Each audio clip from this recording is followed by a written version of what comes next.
ஆனால் பிரேமலதா விஜயகாந்த் தலா ஒரு தொகுதிக்கு 20 கோடி ரூபாய் தேவை என்றும் 15 தொகுதிகள் ஒதுக்கி தர வேண்டும் என்றும் 3 அமைச்சர் பதவிகள் தர வேண்டும் என்றும் கோரிக்கை வைத்து வருவதாகவும் தெரிய வந்திருக்கு. ஒரு தொகுதிக்கு 10 கோடி ரூபாய் தரலாம், 9 தொகுதியை ஒதுக்கி தரலாம், அமைச்சர் பதவியை தருவதற்கு வாய்ப்பில்லை என திமுக தரப்புல பேசப்பட்டிருக்கு. இதற்கிடையே அதிமுக தரப்பிலும் பிரேமலதா விஜயகாந்த் பேசியிருக்காரு.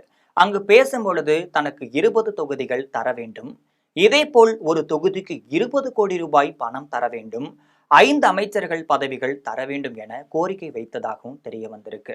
அதிமுகவை பொறுத்த வரையில 15 தொகுதிகள் தர தயாராக இருக்கிறார்கள், தேர்தல் செலவுக்குரிய பணமும் தருவதற்கு தயாராக இருக்கிறார்கள், ஆனால் அமைச்சரவையில் இடம்பெற வாய்ப்பில்லை என பேசி வருகிறார்கள்.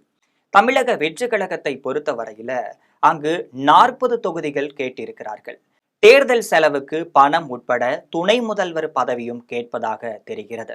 தமிழக வெற்றி கழகம் தரப்புல துணை முதல்வர் பதவியை தவிர மற்ற கோரிக்கைகள் ஏற்கப்பட்டு விட்டதாக சொல்கின்றார்கள். இந்த சூழ்நிலையில தான் மேற்படி 3 கட்சிகளும் தேமுதிகவை நம்பி இருக்கிறது. எனவே இந்த வாய்ப்பை நழுவ விட்டுவிடக்கூடாது என பிரேமலதா விஜயகாந்த் பி பிளான் திட்டம் ஒன்றையும் நிறைவேற்றிட்டு வராரு.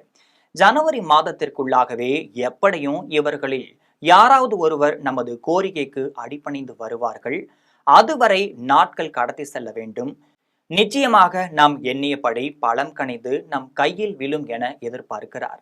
இதனால் தான் கூட்டணி குறித்து தனது முடிவை தெரிவிக்காமல் இருந்துட்டு இருக்காரு. இதற்கிடையே எடப்பாடி பழனிசாமியிடம் உள்துறை அமைச்சர் அமித்ஷா பேசும் பொழுது எப்படியாவது தேமுதிகவை கூட்டணிக்குள் கொண்டு வந்து விடுங்கள் என்று வற்புறுத்திட்டும் இருக்காரு. தற்போதைய சூழ்நிலையில திமுகவும் தாவேகாவும் ஒதுக்கிவிட்ட நிலையில பிரேமலதா விஜயகாந்தின் கோரிக்கைக்கு அநேகமாக அதிமுக சம்மதம் தெரிவிக்கலான்னு தெரிகிறது. இருந்த போதிலும் அனைத்து பேரங்களையும் பேசி முடித்துவிட்டுதான் பிரேமலதா விஜயகாந்த் தனது முடிவை சொல்ல இருக்கிறார். எனவேதான் இந்த கால தாமதம் என்பது முக்கிய செய்தியாகும். இது போன்ற அரசியல் செய்திகளுக்கு ஜெம் தொலைக்காட்சியுடன் எப்பொழுதும் இணைந்திருங்கள்.